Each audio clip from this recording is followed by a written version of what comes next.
যোহন রচিত মোগল সমাচার থেকে পাঠ 15 অধ্যায় 9 থেকে 12 পদ। খ্রিস্টীয় ভালোবাসার আদর্শ।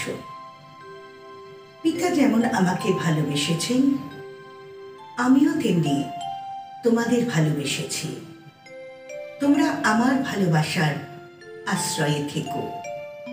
যদি আমার সমস্ত আদেশ পালন করো, তবেই তোমরা আমার ভালোবাসার আশ্রয়ে থাকবে।